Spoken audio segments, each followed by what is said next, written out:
from the 19th of July, international travel will be back on the cards and you will be able to take to the skies once again.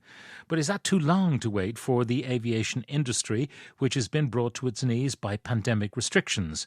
I'm joined now by Captain Simon Croghan from the Recover Irish Aviation Group. Simon, good morning and welcome. Good morning, Pat. Thank you. Now, it's been a long haul, if you'll pardon the pun, for people in the aviation industry.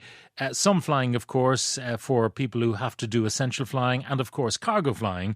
But effectively, the movements have been minuscule compared to the normal years. Minuscule, Pat. You're talking, levels way down, 5 and 6% activity in Irish airports, and even less in some. And where we've got airports around Europe which are at 30-40% capacity. So, the restrictions here have been, to use Willie Walsh's term at the Transport Committee, repressive. So they've been outlier. We have had the worst restrictions probably of anybody around Europe, certainly, and probably elsewhere. Have you an understanding of the decisions made by NPHET and ultimately by the Cabinet and the rest of the government? We do. I mean, there's a little bit of lack of clarity. The 19th of July was welcomed. There's green shoots there. It's still 6 or 7 weeks away. There's, certainly a lack of clarity about things like the common travel area, which needs to be certainly looked at very, very carefully, because it has a huge effect on this country, and there's not a reciprocal arrangement at the moment. The UK is treating us with no restrictions if you go over there, albeit for essential travel, and that's not reciprocal here. We are treating them very differently, and we're looking for that to be looked at and accelerated before the 19th of July, if at all possible, because the likes of Cork Airport, 60% of the traffic there is from the common travel area. It's essential for Cork, Shannon, Kerry, all these, not just Dublin. And British tourists and British business people will occupy the city centre hotels in Dublin, Cork, Shannon, Limerick, everywhere like this, because that is critical to get this country moving again. Now, will you explain about the restrictions that we impose that are not imposed in a reciprocal way by other countries? I mean, do we have a very different approach to things? Well, we particularly the PCR requirement 3 days before you travel back inbound into Ireland.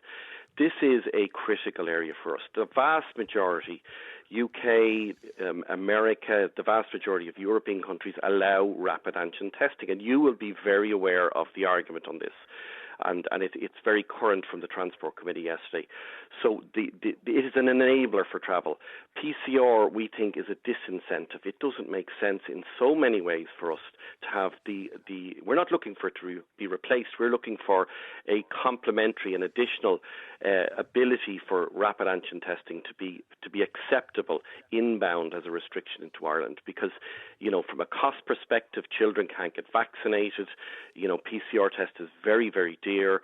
Rapid antigen testing close to your departure time coming back to Ireland makes much more sense scientifically, and we know that these tests are flexible.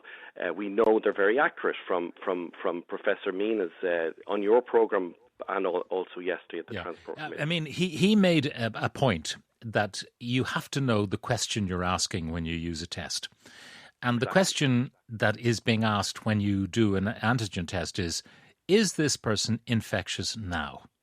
And you get the answer to that question, yes or no. If you get a positive test, you're infectious, you don't go anywhere, you isolate, you go off and get it confirmed with PCR. But if you do a second antigen test to check on the first, and some people recommend that, and you're still positive, you can be pretty sure you're positive on a PCR, so you don't necessarily want to do that unless, to satisfy the HSE that is the case.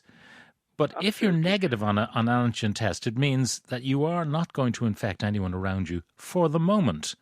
And that's what you guys want. You want to know in the moment whether the person who boards a plane, be they crew or passenger, you want to know if they're infectious.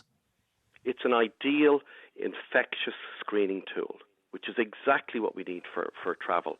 And it's adopted all over the EU. These tests, there's €2.6 billion being spent on rapid antigen tests by the EU for travel, and we're not going to avail of that.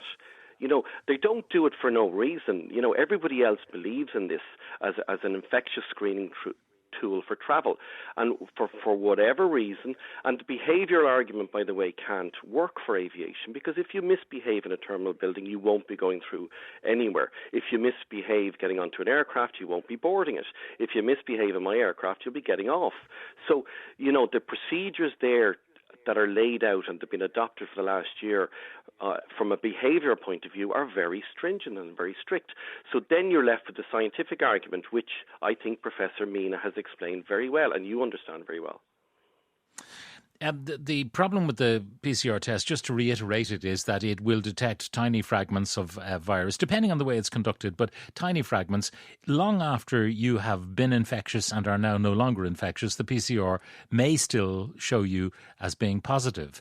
The antigen test, on the other hand, will tell you you're not positive today, you're safe to be around people, but it doesn't mean that you won't be infectious tomorrow. So, you've got to be careful. As a diagnostic tool, PCR, great.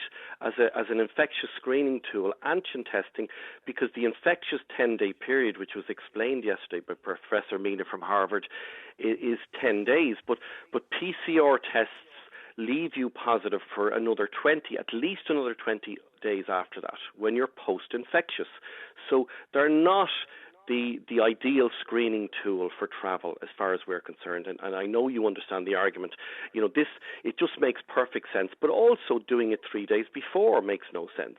If you have an antigen test very close to departure, within a day, you're now capturing much more. It's a much more relevant test, and it's much more scientifically verifiable.